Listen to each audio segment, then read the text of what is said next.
Welcome back to the Eric Krown crypto channel. Wishing you a happy and healthy start to this nice sunny Wednesday morning over here from Helsinki, Finland.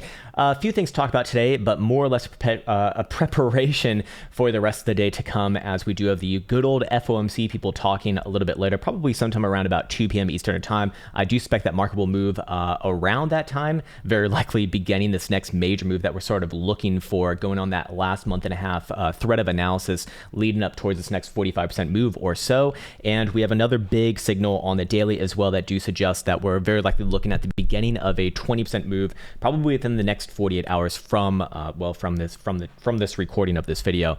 Anyways, with that in mind, what else should I say? Don't forget to like and derp the video. No, just do that if, of course, it's an easy way to get back if you do find this content valuable. If not, all good as well.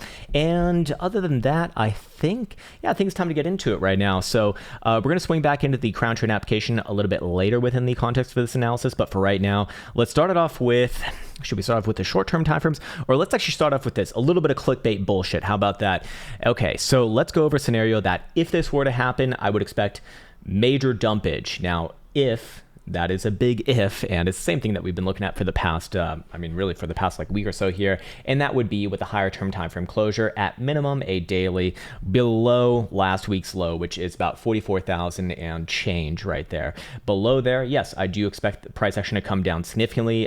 First stop would be somewhere around about 42.5 to 43,000 bucks, very likely a short-term bounce right there, but ultimately I would be expecting lower over time due to several things. One of them being, the most important thing to me, would be a confirmation of a weekly lower high right here, thus confirming hidden bearish divergence on the weekly RSI as well. And seeing as we do have some very significant signals that do suggest that a 20% move are coming off the back of this next range resolution, that would imply price action back down into the well below 40,000 bucks, let's say probably around mid 30s overall.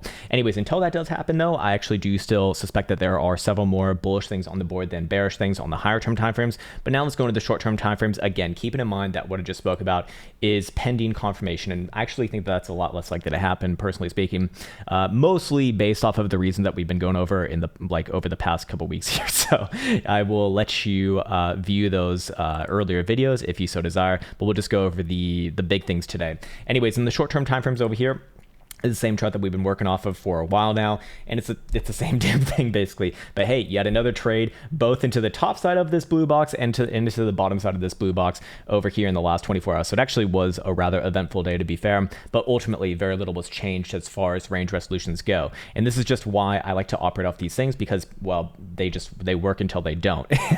and while it was kind of a slowish day, that was still a $3,000 move, so definitely tradable right there.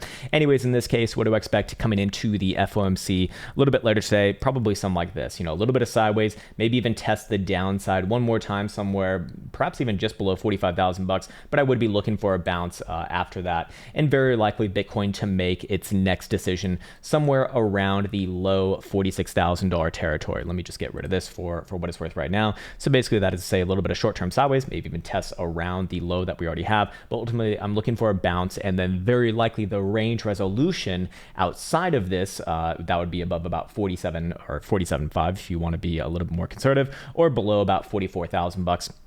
Probably later today. I actually do think that likely does get solidified there based off of that event. We do have a bit of a catalyst, which typically does matter. Anyways, as far as that goes, let's check out low-term time frame volatility indicator. Whoops, wrong one right there. Let me put this baby back on. Just making drawings now. Here we go. Low-term time frame volatility indicators suggesting a bit more of a contraction here. So coming off of the back of a bit of a short-term downside move, sideways, and probably a bounce to the upside somewhere around 46 if I had to guess, with potential continuation for more. Other than that, all other timeframes are suggesting a major expansion of volatility, leading up from a 4-hour all the way to a daily, and as we've seen a 5-day and a weekly as well, representing some pretty damn big moves here. So I wanted to reference this really, really quickly and talk about why I'm kind of expecting that 20% move to really get started and see that next leg maybe today, or very, very likely today actually, but perhaps over these next few days, and that would be based off of this chart over here. So Whoops, nope, not over this, not off of this chart over here, but on the daily right here, we can go over it. So daily BBWP is at the lowest level that we've seen basically since January, actually. And again, volatility is direction neutral, obviously, but even within the context of the last, you know, in the last like 3-4 months here, we have seen anytime that daily BBWP gets down to about single-digit percentiles, well, it's produced a pretty nasty move, both the upside and the downside. So I'll measure out this last one that we saw back here in February. This one coming to the downside, obviously. That having about a 20% move, and after the spike to the, or sorry, after the expansion phase, that move immediately got started, actually. So within the next 24 hours, you saw a big leg on that one. About, you know, of the 20%, almost 10% of that move was done right there. Anyways, the time before that was actually to the upside, same sort of thing. Most of the move done in that first move up, about 13%, and then goes on for a total of about almost 24%. In the next 7 days after that. So rather significant as well. Obviously, we can go over a few more iterations over here. This one coming to the downside off of the expansion from your $52,000 high to your next major low, about 23.5%, you know, again, over the next almost 2.5 weeks, it looks like. And then we got another example right here, again, coming to the downside. I won't bore you with the details of all of these ones, but you kind of get the picture now on a closing base, about 21% in this case. So we're very likely looking at a 20+% move, you know, starting today, and the majority of that, or a good portion of that, probably going to be done in the next 48 hours or so from today as well. So in this case, I actually do still lean with upside continuation here, based off of a lot of the reasons that we've been going over for the past, I mean, some of them for the past like couple months, but a lot of them in the past couple weeks here. But with that said, again, any sort of a closure below last week's low, again, about 44,000 bucks, I'm very happy to switch on to pretty bearish. Of course, there's going to be bounce along the way, but in general, it'd be quite bearish just based upon that. Anyways, we're 6 minutes into this video. Let's go over here. I wanted to go over upside continuation validation conditions.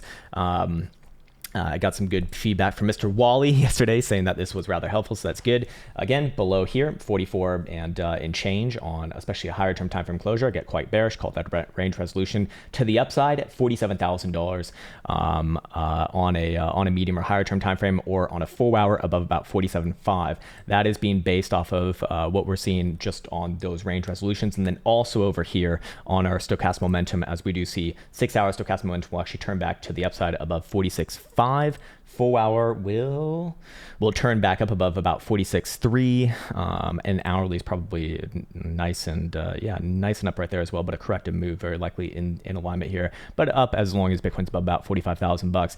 Anyways, the big one for me is obviously the medium and higher term time frames represented by the 12 hour and the daily. 12 hour turns back up above about 46, and daily turns back up above about 47. So daily closure above $47,000, you know, would constitute a range resolution to the upside for myself. We would have a technical target based off of this formation, somewhere around about $51,000 to $52,000. And, you know, could very easily trade upwards and onwards from there. Should be known, however, that again, we are very likely looking at a major pullback, a 20% pullback or more. At some point, the question is, where does it come from? Does it come from where Bitcoin is currently at right now? There's basically 3 areas that I'd be looking at. It would be the area that Bitcoin's kind of at right now at 47,000 on those highs right there. It would be that, or the 0.5 at about 52,000, or the 618 at about 56,000 bucks right there. In this case, I do expect that we're going to play out a major pullback once we actually do confirm, a higher term time frame local high. As of right now, it hasn't been done. Again, below 44,000 or so, it will. And that would be combined with our global open interest charts over here, of which over the past couple of years, anytime that we've seen it get above 14 billion and then a major higher term time frame local high has been confirmed, minimum 20% pullbacks, and we've seen even up to 50% pullbacks. So again, we don't have that just yet. If it does happen from here, I am looking deep into the $30,000 territory. If it happens from 52, probably looking somewhere more around about 45 to 46. If it happens from 56, probably looking somewhere around 49, for probably somewhere around 50,000 bucks or so. Anyways, until we get that, I do suspect that things do trade upwards and onwards from here. Now, I wanted to follow up on one of the major charts that we've been really focusing on here for the past couple months, and that is the 5-day volatility versus momentum chart. And we just got a new take on it last night. So the 5-day has confirmed, and the 5-day has confirmed once again above the moving average on the BBWP, representing volatility, and it is getting a positive slope right here. So this move is it's happening. It's happening. It's like the fucking GIF, right?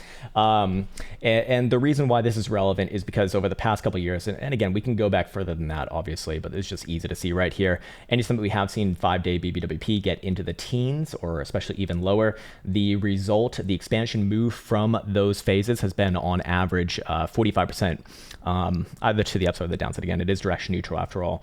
But in this case, we've seen about 45% move from that expansion phase, which we are now entering officially, and typically happens over the course of, on average, about a little over 40 days. So we could say that that 40 days really started about 5 to 10 days ago. So we're probably looking at this happening in the next month for the full move, and we're probably looking at the next week for about 20% of that move, actually. Which would be rather significant. So again, I do lean towards the upside, especially as long as Bitcoin's above last week's low. And also, if we combine this with a stochastic momentum oscillator, we can get a bias on direction, as this has been, rather well tested in the past couple of years as well. Doesn't mean it's always going to work out perfectly, but it does have, relevant statistics that do kind of align with it. And in this case, you can back test this, right here. Even in the last couple of years, anytime that we've seen the 5-day BBWP expanding from those lows, from those extreme lows, the direction of the 5-day stochastic momentum has, gotten the move, the direction properly, basically, is what I'm trying to say. So the first one was down, obviously, that was your May dumbola. Next couple ones were to the upside. You see that right here and right here. And the one in December was to the downside as well. And right now, still headed to the upside. Here's a major point in this analysis. We will now see the 5-day the 5-day stochastic momentum turn to the downside officially with any sort of a closure below $42,000. That number went up massively from yesterday, or the last closure, which was last night, to today. So $52,000, if you want to be super conservative, I guess, would be kind of like the line in the sand. I don't think I'd need to wait that long for myself personally, but, to each their own, right? And, just kind of plotting numbers on here, if we were to see 45% move to the upside, that would put Bitcoin around $56,000. Again, very much in line with the 618 over here. And if we were to see it to the downside, that would be about $23,000 to $24,000.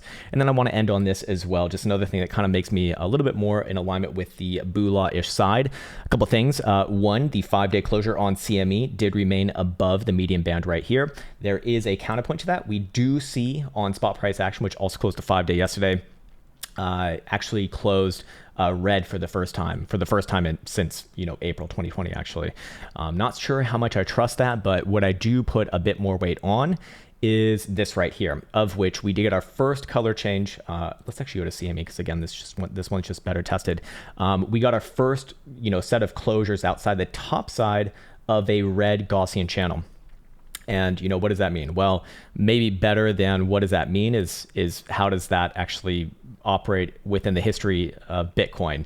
And basically, the first closure outside the top side of the red Gaussian channel, on average, as we've seen in the past, has led towards this would actually not constitute, but this one would right here, about a 20 or more % move, or a little bit above 20% move over the course of 30 days from that first closure above to the next major high in this case. So this would be an example right here. This one, not the same example because it's coming out of the green zone, but I thought it'd be interesting just to look at anyways, in case you happen to give a fuck. Anyways, the next example that we have is back on over here. Again, another 22.25% move to the upside, done over the course of 33 days. Again, it did get continuation overall, but that first move, again, rather technical right there. And then the one before that in January of 2020, leading up into the Rona dump, but still about 22.25% move to the upside over the course of 30 days. This one over here, again, not the same thing. There's one there's one iteration here where this did not work out. This was back in July 2018. I'd make a counterpoint to that, saying that, at that point, this chart was a little bit too new. We're talking about a daily that, really only had a few months of operation before that iteration was, had. But for full disclosure, yeah, that, it's not going to be perfect. Nothing is perfect, obviously. And guess what? Again, if you do start to close, decently below the top side of the Gaussian channel right here, that probably does fall apart in this case. So until then, as long as Bitcoin's above last week's low, I still look at this as, statistically speaking, more likely to trade to the upside than the downside. There's also several million other things as well.